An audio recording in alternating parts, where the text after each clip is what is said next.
Welcome to Strength Chat Podcast, presented by Kabuki Strength.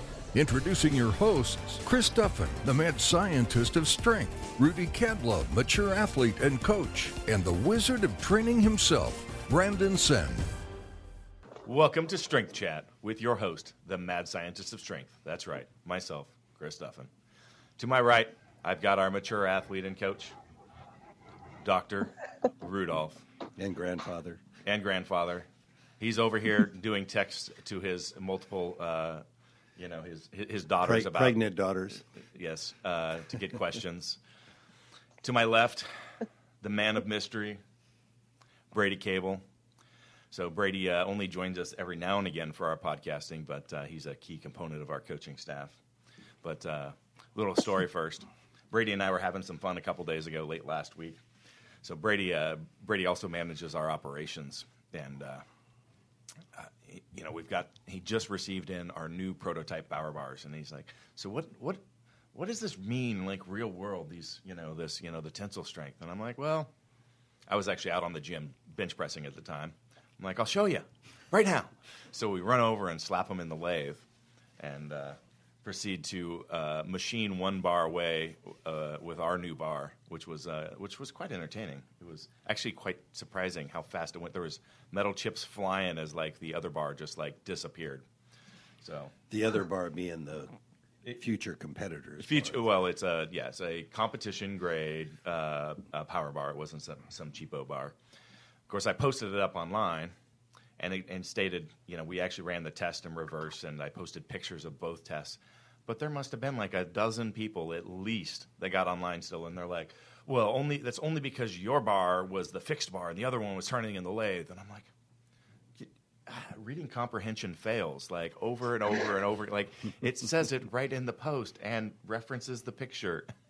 Another post. It was reversed. It was reversed, yes. So anyway.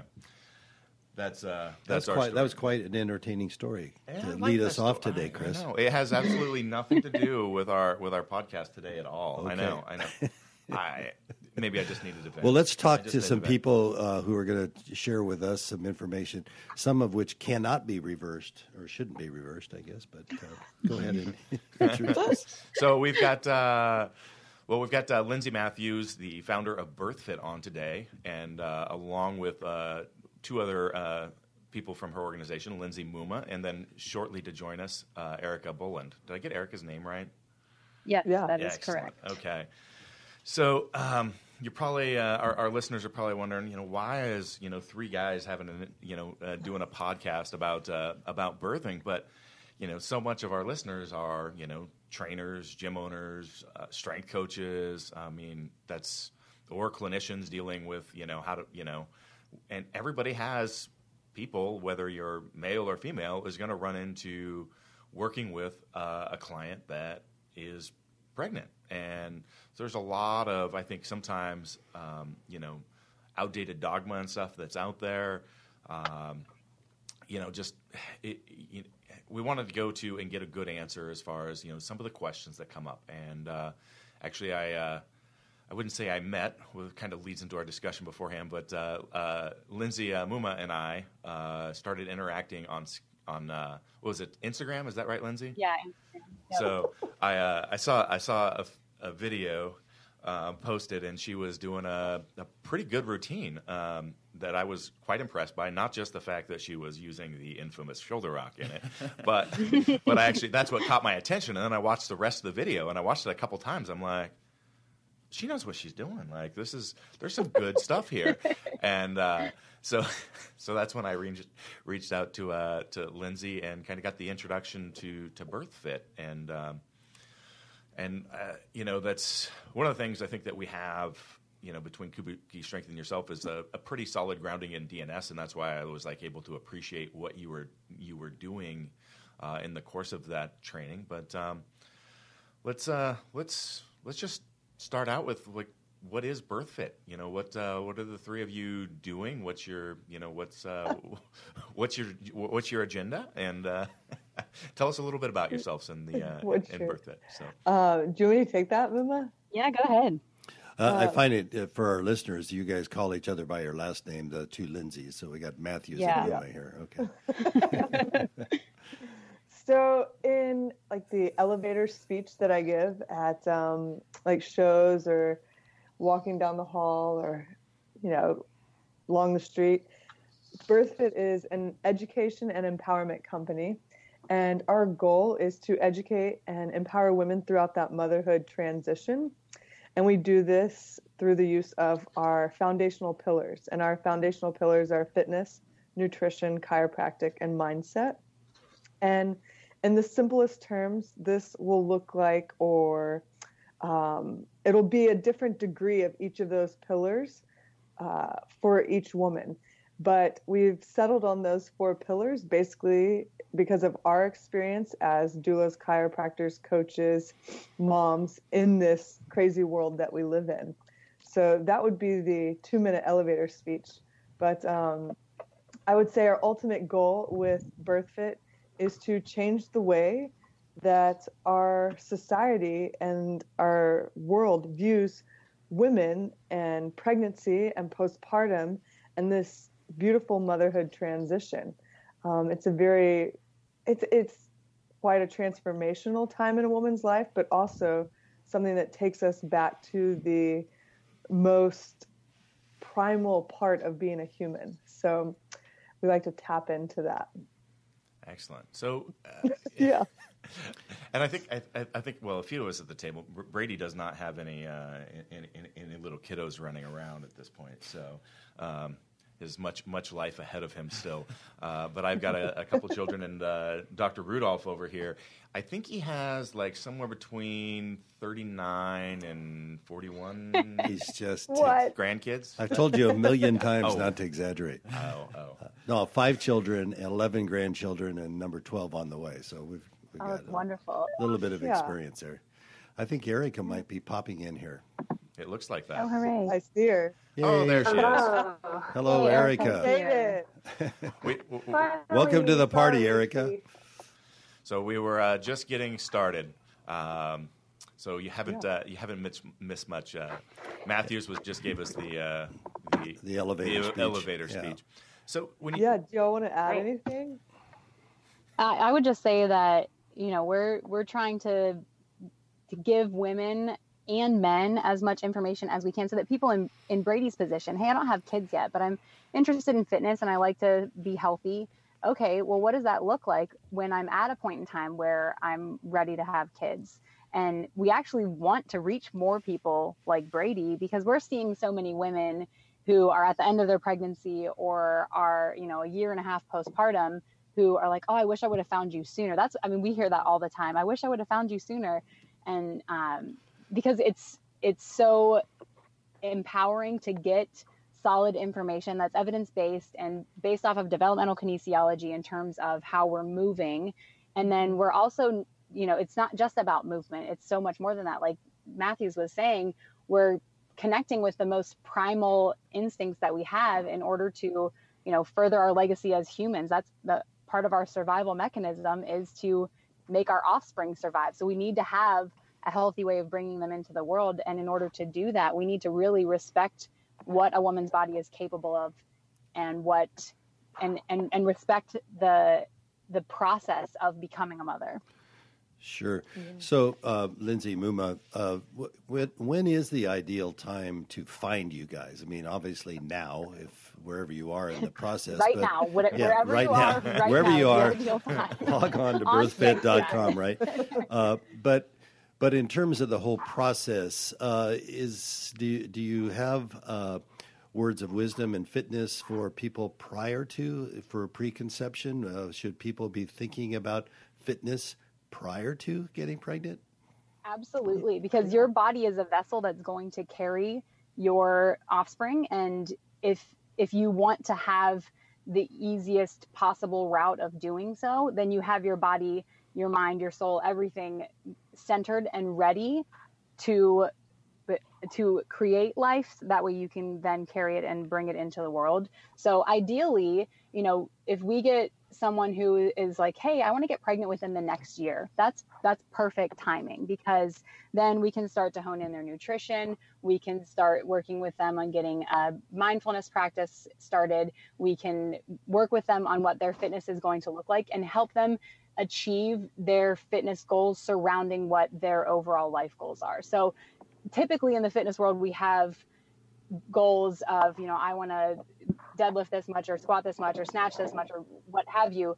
But the goals change when you're looking to maintain a healthy body so that you can support another human life. And there's a huge mindset shift that occurs with that as someone who is already an athlete, to go from, hey, I want to add 5 pounds to this lift, to, oh, okay, now my goal is not to add 5 pounds to my lift, but my goal is to get my body in the best possible shape, and not in terms of, physical viewing shape, but in terms of shape to carry another human on board. So it seems like you guys are doing a lot of things outside of like the conventional medical industry and especially the fitness industry as well. What are some things that you think that those two groups miss the mark on that's having people come to you guys postpartum saying, oh, I wish I had found you sooner? I would actually defer to Erica. I think Erica will probably have a really good answer for this. Well, let's go to the postpartum in a minute, but I want to add to the preconception thing. I'm like Brady. I don't have any children yet. And without a doubt, without hesitation, I incorporate the BIRTHFIT 4 pillars. So I think the lifestyle component of BIRTHFIT is so key. And, that's the fitness, nutrition, chiropractic, and mindset. If you're thinking about getting pregnant, or your partner is, or maybe you've had a few miscarriages, or you're trying to conceive and it's not working, then there's something missing, and it may not always be physical. Very, very rarely is the issue with conception related to exercise, and it's usually more related into how we interpret stress or how our bodies deal with stress. And anything can be viewed as good stress, bad stress, whatever, but it's that space in between the stress and our choices that this BIRTHFIT lifestyle basically is designed to help manage. And I think, for anybody, the 4 pillars can be integrated into their lifestyle, and their daily lives can be enhanced. But again, you just asked the question about what are people missing the mark on as far as nutrition and fitness. And, they're missing a mark on a lot of things. But the biggest thing, there's a lot. But I think the awareness and the mindfulness around the motherhood transition is the foundation, like basic. And on top of that, then comes nutrition, and then comes chiropractic, and then comes fitness. But, as I live in Los Angeles, and we're surrounded by people that eat a vegetarian diet, and that's no good for conception for the most part, Now, if there's ethical reasons and religious reasons why you do that, then let's talk about it. But if you're just doing a juice cleanse and eating vegetarian because your girlfriend does it and you're trying to conceive and it's not working out, then we're missing a huge mark. But that's the mindfulness, I would say, is for sure key. I'll let Erica answer a little bit about postpartum. A little bit passionate with the postpartum aspect of it, but I think it does tie all the way back into the beginning. So I think specifically in the postpartum period, there's just a lack of direction. So a woman has a baby, and then all of a sudden the shift totally changes to focus on the baby. And as long as literally she's not like bleeding more than they deem she should, or has an infection, then she is cleared. She's given no direction on what that means, but cleared for exercise, cleared for sexual intercourse. And then we have social media in a world that is telling women that, like, it's bikini season, get your pre-baby body back. So it's totally aesthetically based. So instead of looking like, hey, how are you feeling? How are you doing? How are you moving? It's portrayed that it needs to be all about how do you look. Yeah. I definitely see that in the environment, just, you know, even from my perspective, and you know, it's promoted quite a bit sometimes, especially by fitness people. And you know, here's my before pictures, my after pictures, and how fast I got there, and like exactly. Or you get the what I've also seen is people, you know, become so focused on just being the mother that they quit like doing the part to take care of themselves, which actually doesn't make them, you know, is going to actually interfere with that motherhood process. If you're so true. So it's like these two ends of the spectrum that you see most people either fall into. And what we end up with on the opposite end of that is women that are, you know, not even in their 40s yet, with pelvic floor disorder, with diastasis, core dysfunction, I mean, like urinary incontinence, bowel incontinence, all these issues that nobody wants to talk about. And there's so many women struggling, and it's just accepted because there's not enough information out there that they can actually start to move well, start mindset practice, you know, add in chiropractic if they haven't already. Hopefully they have. Focus on nutrition. It all plays a role in all of the symptoms that present themselves postpartum. And so my passion, I guess, within the BIRTHFIT world is to change that and bring more awareness to that. That's really cool. You guys have brought up awareness and mindfulness a couple times, and it seems like, especially coming from the fitness side, it's always about like rah, hard work, motivation, stuff like that. But there isn't ever this like reeling it back in to be more thoughtful about what you're doing and be more mindful. What does that sort of practice look like for you guys? Well, go ahead, Mathews. I'll let Mumma talk about it from her experience, but I want to just kind of show you a demo day or what like the programming within BIRTHFIT prenatal looks like. And basically it starts with just a mindfulness practice, breathing 10 minutes, 5 to 10 minutes. And this can be in any position that the mom feels comfortable in. So if she feels comfortable laying on her back with her legs up, great. If she feels more comfortable seated, back up against the wall, awesome. And that's usually about 5 to 10 minutes. And then we progress into the functional progression, which is based on DNS principles and developmental kinesiology. And this was actually kind of the sequence of it was put together by Erica here. And it basically mimics those developmental milestones that a little human would go through their first 24 months of life. And after that, we put some parameters on that. So everybody loves reps or numbers in the fitness world. So we say, okay, do 5 reps on this side, do 5 reps on this side, but go slow, incorporate your breath, and move through that with intention. And then we get into quality warm-up. And the quality warm-up may be something that people are more familiar with, like, okay, let's do some lunges or some, and it depends on if we're focusing on the upper body that day or the lower body. So it may be lunges, hip hinging, kettlebell swings, good morning, something with some intention and warming up either the posterior chain and the legs if we're going for a leg day, and definitely the core. And then we get into a strength portion of it. And for the strength, again, it's either lower body or upper body. We definitely squat. We definitely deadlift. And usually if we're first working with somebody, we like to make sure they can box squat, both conventional stance and sumo stance first. And that they can not only box squat, but, you know, pause along the way and then have a little bit of speed out of the bottom. And so that would be an example of our strength portion. And then when we get into some conditioning, and then we wrap it up with some accessory work. And the accessory work may be something like 100 banded good mornings with a band that you can manage, or it may be something like 3 by 20, 25-foot death march, or, you know, anything along those lines that I'm sure you're familiar with.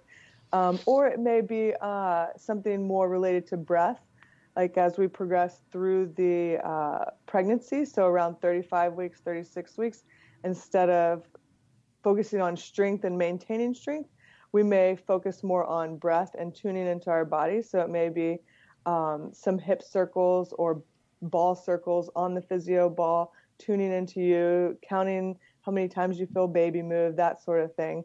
And that would be a typical day. So instead of just going to the gym and doing the workout on the board and, oh, damn, there's toes to bar, let me substitute something else that I don't really know what the intention is there, you know? So that would be like an example of a day. Mumma's actually gone through the whole training program, so I'll let her elaborate on that. Yeah, before she does that, I mean, just the corollary between like that, what you're discussing, and what we do and work with our clients is just purpose and intent. And the same words you're using, like, yeah. Just, like you said, it's more of a lifestyle thing, but yeah, it just, I'm surprised at the correlation between like what you're describing and like our process and what working through stuff is as well. So. Well, I think just, from following you on social media for the past couple of years, it seems like what you do has so much intention behind it. It's not just, okay, we're going to work through this cycle and then we're going to do this. And it seems a little bit willy-nilly, even if there might be some thought behind it. What you guys are doing is really intentional. And that's what BIRTHFIT is all about. There is an intention behind every single thing that we do, and I really noticed it. If there's no intent, why would you do it? That's what I don't exactly. Yeah. I completely noticed how much intention there was in the postpartum programming. So for me personally, when I was about 2 months postpartum, I discovered that I had either developed or just kind of came to the surface a couple autoimmune conditions, and so I needed to be really cautious about not overexerting myself. So at 2 months postpartum, I'm obviously sleep deprived, but I had just, I worked through the BIRTHFIT postpartum series in person because I taught a class and I joined the moms in doing the class myself. And then I started into the postpartum programming. And so I needed to be really careful that, even if I was sleep deprived, I still wanted to move because I feel good when I move and my body needed that. And I wanted to give my body that gift. If I was just following regular programming, I probably would have crapped out because I would have exhausted myself in one way or another. But even on days when I was completely sleep deprived, I'd been up a million times in the middle of the night and I was beyond tired, I still wanted to move. I still needed to move. But because my movements were done with intention and I was following the BIRTHFIT postpartum programming, Lindsey Mathews designed this for the postpartum mom. So it's there for the mom who is tired and needs to work through things. And, I think one of the biggest things for me is I think the highest weight that I ever saw in any of the postpartum programming was, no more than 60% of your 1 rep max. So if you know your numbers, you're never pushing anything too far because we've renamed the postpartum time period, from 0 to 2 weeks is your co-regulation. You and baby are going to co-regulate and figure out metabolic rate and breastfeeding and, the breathing rate of baby. And you're going to regulate each other's systems. And then from 2 weeks to 6 weeks is the recovery period because you're literally recovering from birth. And then from 6 weeks to 12 weeks is the rehab period. And that's ideally when people are taking the BIRTHFIT postpartum series. And then from 12 weeks to 12 months is the rebuilding period. So I'm 9 months postpartum right now, which means that I'm in my rebuilding period. So if I went back and just was doing, whatever programming that I found or was just kind of killing it at the gym, then I wouldn't really be honoring the fact that I'm in my rebuilding phase. But the postpartum programming is so intentional with what you're trying to do that it walks you through the rehabilitative all the way through the rebuilding phase of postpartum. And I found that, at the beginning of each workout with the 5 minutes or 10 minutes of breathing, I hadn't gotten in my daily meditation, which I usually try to do. And if not, at least do a meditation. But where I just will sit at the edge of my bed and take a couple deep breaths to start my day. But if I hadn't done that, then I knew I was going to get it in my programming that day. And so the programming served not just for my physical body, but definitely for my mental and spiritual health as well. A lot of women, I shouldn't say a lot of women. I don't really know the numbers in that, but you hear about women postpartum having emotional issues, detachment, and that sort of thing. Does your program address that, or have you seen people following your postpartum routine have less of this effect, emotional effect? Yeah, I would honestly, we haven't done any studies or anything like that either, and so we don't know exact numbers. But I think it's 1 in 3 women experience some sort of postpartum depression, and for a lot of us, and more actually, as the fitness world continues to grow, and a lot of us identify, and that's our identity, is with being an athlete or being a mover. And so if they, like Erica touched on earlier, if they have issues like pelvic floor issues or diastasis rectus abdominis, where the ab separation, or something that may be limiting their movement or limiting them getting back in the gym, and they don't have any direction or they don't have any support, then yeah, that's really going to put a damper on their plan and kind of just put a huge obstacle in their way. Even the moms that do our program that maybe have had a traumatic birth, maybe they didn't find us until after their birth, and maybe they had just everything wrong that they thought could go wrong during their birth scenario. The feedback we get is that whether it's in the postpartum series with the regional director or with the online program, that this is the best thing they could have done after baby. Even if they start at 6 months postpartum, maybe that's when they're ready, or maybe they start at 12 months postpartum. It doesn't matter, but they're at least putting in a little bit of time each day for themselves. And I forget which one of y'all said this, but with that end of the spectrum, you have to devote time to yourself to be the best version of you, and especially as a mother. Mm-hmm. And I think it's huge, just from personal perspective, that it makes so much sense once you hear it, but there's so many, like we mentioned before, there's so many outside sources telling you to speed up, when realistically we need to be training for birth and then enjoy the slowdown in the postpartum period. And it's hard, so you feel pulled in all these directions. And then when you start with the BIRTHFIT programming, no matter where you are, and you hear people say, a whole community of women say, enjoy the slowdown, it's okay to slow down, this is what your body actually needs. It's a weight off of your shoulders to hear that, this is okay. And it immediately that starts to bring you more in connection with your body and in connection with your mind as well.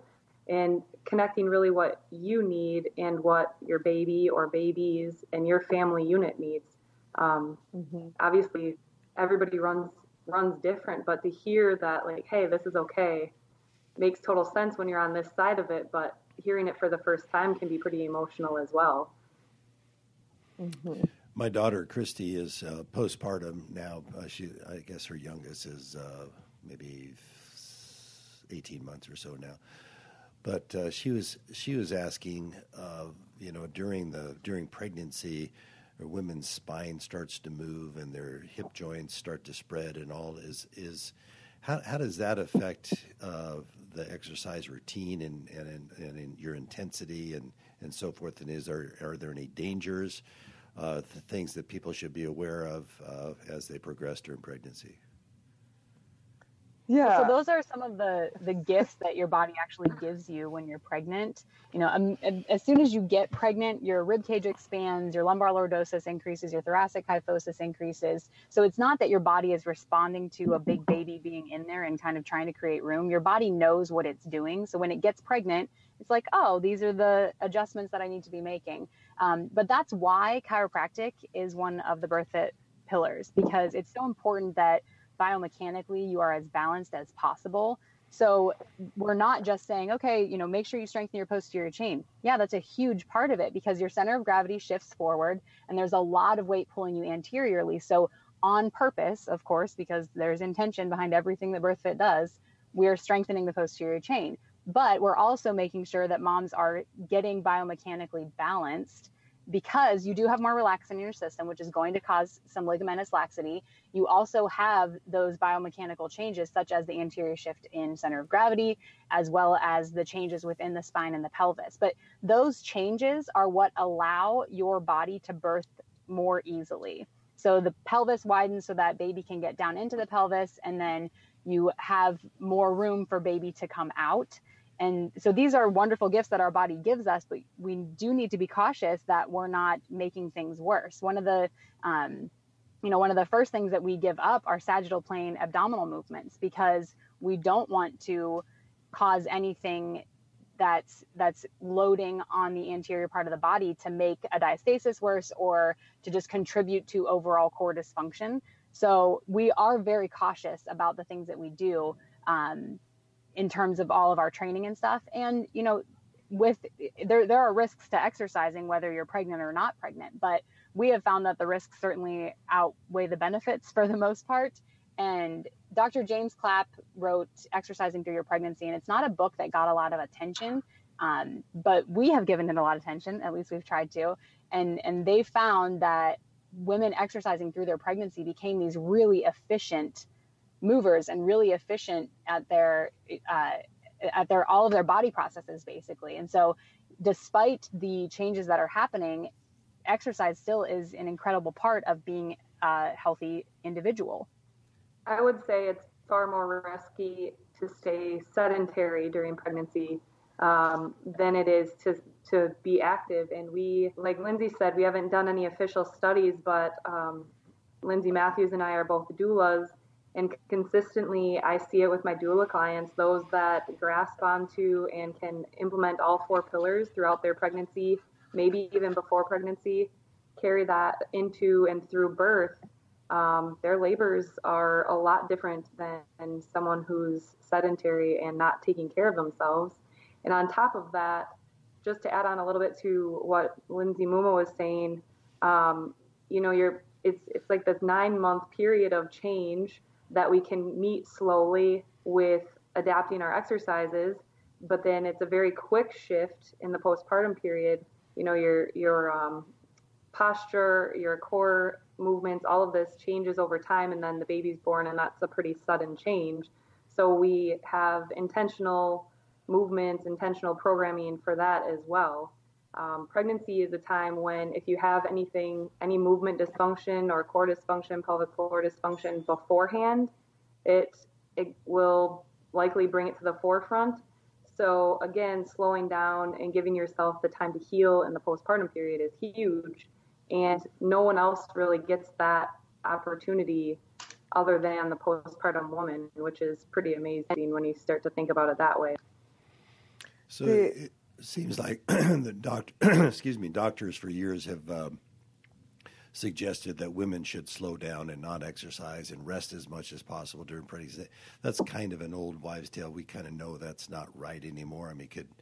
But there still seems to be a lot of women in America today who just resign themselves to gaining weight and, I'm going to be heavy, so just go ahead, eat what you want, and what are the dangers in being sedentary? It could lead to gestational diabetes and other things. How important is it for women to get that message and the message that you guys are trying to deliver? So there's a few good books out there that I'm reading one right now called Born in the USA. And if you're pregnant or recently postpartum, don't read it. It's very traumatic. But I'll show you. This is actually the cover. I don't know if you can see it. But it goes through. It's an actual MD, and he states himself, or she states himself, as a whistleblower within the MD world. But I think it was the recent Choices in Childbirth survey did some numbers and stuff, and what I basically realized was that we can do a lot to help ourselves. And with diet and movement alone, you can do so much to help yourself in pregnancy. And that's just taking an active role. not even active in the sense of moving, but taking responsibility for what you put on your body and in your body, and even the things you say or the things you think, just the things you allow into your personal space. And because all of that is going to be not only used within your body, but it's going to be felt by baby as well. So diet is huge, and this is just a little example. We're all in tune with eating crap will create inflammation within your body, and it'll create inflammation within your tissues. So if you're eating crap and then you show up for labor and delivery day, then labor and delivery automatically is an inflammatory response. So if your body's already inflamed, those tissues in and around your cervix, your vagina, perineum, all that's going to be inflamed more so than it should have been, if you're just eating a clean diet. Like, that's just one little example to help yourself. As far as like being sedentary, the biggest thing that we see is when you're sedentary, you're basically your tailbone in civilian terms is tucked under. So there's not a lot of space in that pelvic cavity for baby's head. So if you're sitting 8 hours a day, maybe you work at the DMV or maybe you're a dental hygienist or somewhere, but that's not going to support optimal room for baby to come down and move around in. Baby, the biggest thing on baby is their head, and they're going to want to go where there's the most space. And if you sit 9 hours a day, then baby's going to go up under the rib cage, and that's going to be a breech baby. So that's going to be a little bit difficult there. Yeah, it seems like there's a lot of people that aren't even able to squat before they get pregnant. Right. And that's a huge part of just the function of everything you just described as well. Mm-hmm. Not even just the motor control, but the anatomical piece of it. Well, as far as the anatomy of it, opens the pelvic outlet by 30%. So when I say that, women's eyes get huge, and it's like, yeah, if your pelvis can open by 30% more when you're trying to give birth, that's pretty sweet. Yeah. I wanted to touch on what you asked earlier. I think it was your daughter that was asking about safety and stuff, and we touched a little bit on relaxin. But if you look at the timeline of pregnancy, during the first trimester, relaxin starts to increase. And it increases a lot during the first trimester, along with a lot of other things, which is why usually there's that nausea and nobody feels 100%. And then it kind of levels out and our bodies start to operate efficiently. And what I like to tell people is that a pregnant woman is basically like an Olympic level athlete doping. They are freaking efficient, and they are going to be the best endurance athletes ever by the end of this. And then when we get along in the third trimester and closer to labor and delivery, relaxin starts to spike again.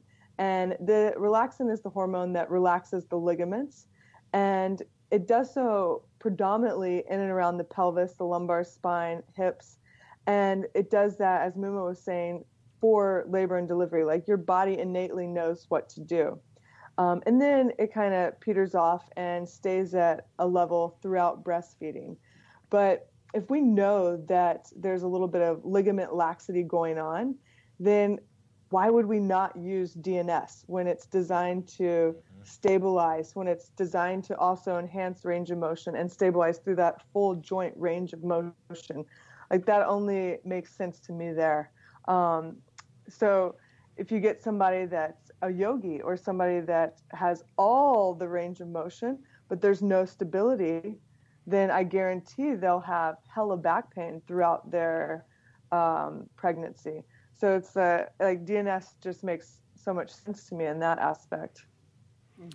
We have a member in the gym now that's pregnant, and she's about 4.5 months along. And we were just talking about breathing when she was bench pressing the other day. And she said, it's getting so much harder to breathe into my belly. It just feels like there's no room there. What advice can I give her? Well, that's tough because you do run out of room. But like, for instance, with bench press, we love bench press, and we put that on our upper body days. The best thing I can say is to either use smaller reps, like 3 to 5 at the most, and then sit up and breathe so that your rib cage and pelvis are on top of each other. Because when your rib cage and pelvis are on top of each other, that allows for that maximal expansion of the diaphragm. So really with somebody like her, the resting period is key, like how you rest, that quality rest is key. If that gets to be an issue and she's like, okay, this is really uncomfortable, then we go more for an incline bench or dumbbell bench, or just, okay, sorry, benching's done for you. But most of the time we do have women bench all the way through their pregnancy. On that alignment you mentioned is huge too. You don't want to just go slump down in a chair and have bad posture right afterwards. Yeah. One thing I wonder, we use a lot of DNS principles in what we do, and one of the challenges is when working with people remotely, which sounds like you guys do a lot of, is really bring some awareness of the quality that's involved with some of those movements, the posture, like some of the fine stuff. And we have a huge movement library, but still we can't get near the level of results that if we have 5 minutes with somebody in person, right? So how does totally I totally agree. What do you do to work around that? When I do consults for core and pelvic floor, I'll have women send me videos so I can see how they're moving, and then I'll address or assess those and go from there. And then I'll have them send me follow-up videos. And it is hard from a distance when you're not able to put your hands on them and have them have the tactile sensation. And you, as well as I, know how important positioning is, how crucial it is. So just talking them through that, we've got videos on the BIRTHFIT YouTube page that are helpful. Obviously, not as well as being in person, but I think the start with it, if they can move towards just practicing and becoming comfortable with moving functionally, and then hopefully as we add more BIRTHFIT professionals and we have access to sending them to someone that also is familiar with DNS that's local to them, then they're already started on that path, and that's just that much better, I guess, at that point in time. But I totally understand where you're coming from with that. Yeah, we do the same thing. Like, we provide videos, written content, and then we review their videos and then review pre and post. It's so. But it was one of our biggest, I want to say, issues, like why we didn't put out online programming for so long, or because you're right, like you won't get the same benefit unless you're right there with the coach, and the coach can show you, touch you, give you some kind of feedback. And so that was, I guess, the biggest dilemma as far as putting out online program for so long. But we do have the coaches seminar and stuff like that, which will give people a little insight, but like y'all, we do the videos. Yeah, I mean, it just takes a level. You've got to put the systems in place. Like you said, you can't just write a program and put it online or send it via an email. It doesn't work that way. Right. Even still, people that have studied our stuff for years, they'll come to one of our seminars and they get a whole different experience of what it's like and what purpose and intent and awareness actually means in that context. Yeah. Mm-hmm. Right. Body awareness is huge. Yeah. And I see this in my pregnant patients, that especially if I had one that was a figure competitor, and some women that I see, and males that I see that come in that are so strong, have less body awareness than those that come in with literally no muscle mass. And so it's really interesting to see those patients back to back and be able to help them to find their body awareness. But yeah, little bits at a time. The online programming is awesome because no matter what the program for the day is, there's videos with all of it. So that's amazing for women that might have to, take a little break for baby in between and come back to it, and to have a little bit of that visual each day. Well, I love that incorporation of DNS, because it's really common to see, women after a pregnancy to have those core dysfunctions, pelvic floor, just the diastasis, all these things, which DNS is absolutely tremendous for having an impact on. Erica, were you the one that is actually studied in Prague? Yeah. I went there.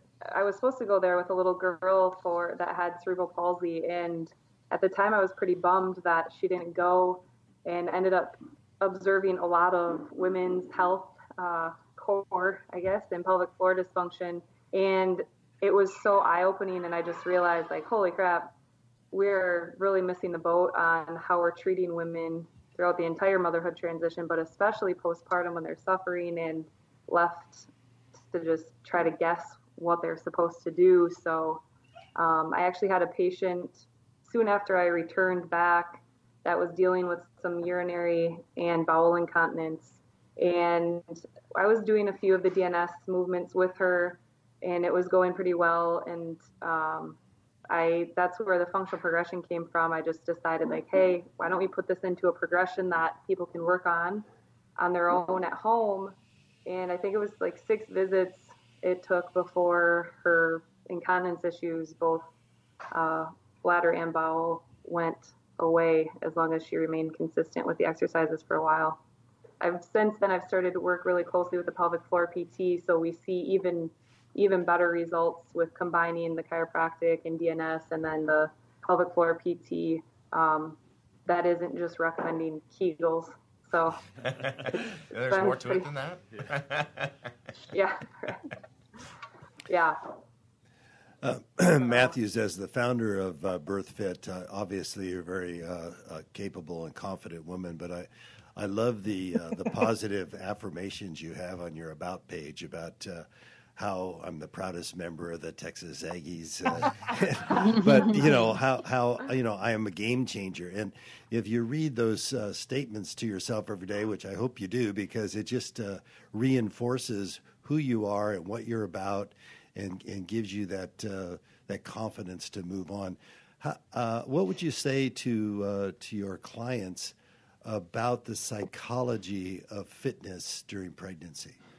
How do they how do you get them to be confident in what they're doing and what they're about? Well, I think so much of what we do in the gym is transferable to everyday life. And y'all may see this, and it's really obvious with women, I think. They come in and they're like, there's no way I can lift that 15-pound bar, or, I'm limited to 5 pounds. That's all I can do. Or the last time I did that, I threw out my back, or whatever.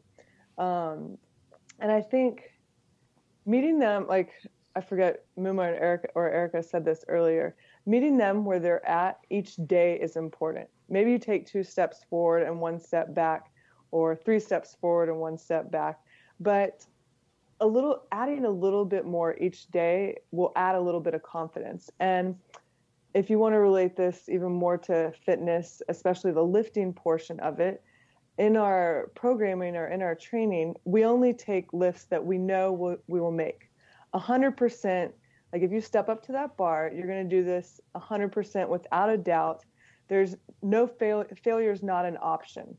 So that kind of shifts your mind, right? Like if you're before being pregnant, maybe, if you hadn't had any exposure to adequate coaching or whatever, but if you stepped up to the bar, you might, oh, maybe I got this back squat, maybe I don't, maybe I got this deadlift, maybe I don't. We'll just try it. But that's not an appropriate thing for pregnancy. Like if you're going up to the bar and you're doing a back squat, maybe it's 3 sets or 3 reps, and you're like, okay, I know without a doubt I can do 135 for 3, boom, boom, boom, got it. And then I walk out of the gym with a little more confidence, and I'm able to go about my day. Whereas on the opposite end of the spectrum, you maybe question it and you're like, I'll give it a try at 135 or 140. Okay, we got 135, let's try 140. But then you miss the last 2 reps. Then not only are you defeated in the gym, but for most of us, especially like myself and people that are extremely driven, you're probably thinking about it the rest of the day. You're like, if I would have just added the 1-pounders, or if I just would have stopped or whatever, then you're thinking about that shit the rest of the day. And not only that, you probably blew out your central nervous system. So training the next day or the next day is not going to be any good. So leave it at the 135, take the confidence and go kill it as a mom, and then come back in the gym 2 days later, train your lower extremities again, and have success there. So the mindset or the psychology of it is huge.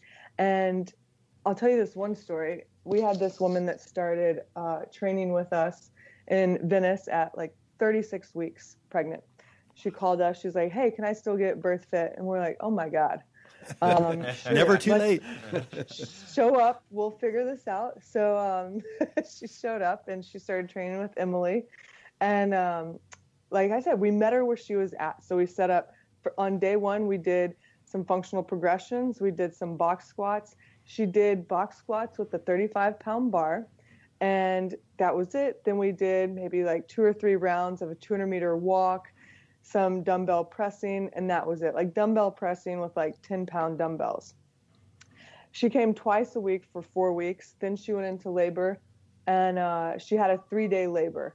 And on the other side of things, she was like, oh my God, I am so glad I trained for birth. And we're thinking, not really.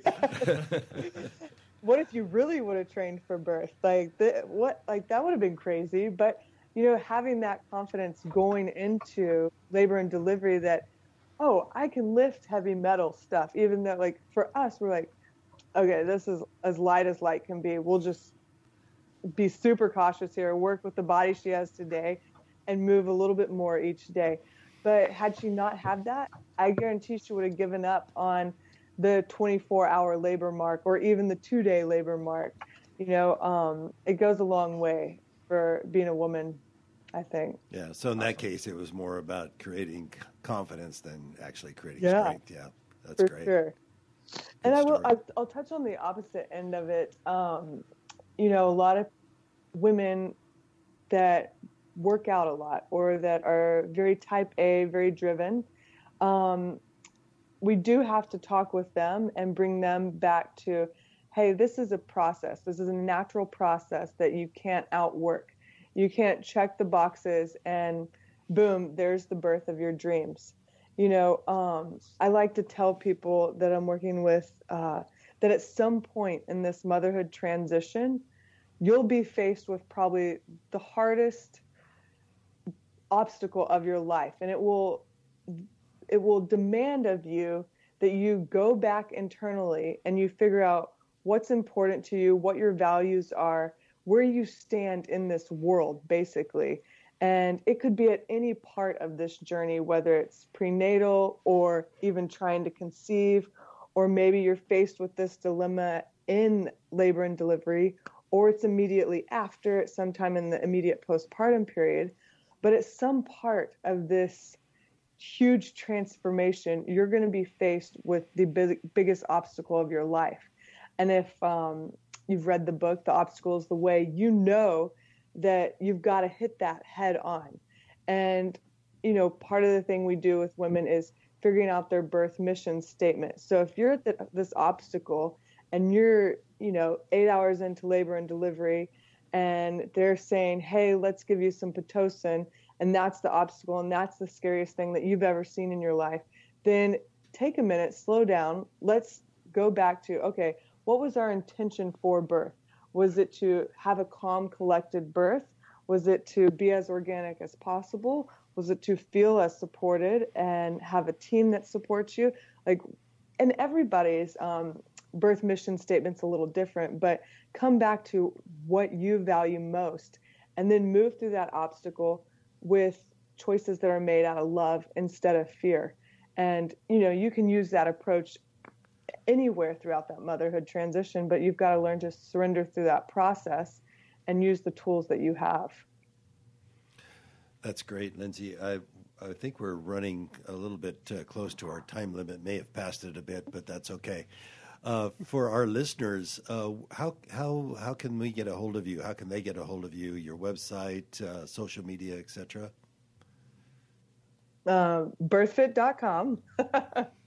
That's the place we're on to start. Instagram as BIRTHFIT, Twitter as BIRTHFIT, and you can find. I'll let Erica and Mumma tell their handles. But if you go to BIRTHFIT.com and you look up regional directors, you can see any locations throughout the United States, and they'll have their contact info there.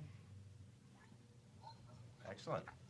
Yeah. So I'm at BIRTHFIT NC because I'm in North Carolina, and so BIRTHFITNC.com or at BIRTHFIT NC on Instagram or Twitter or Facebook.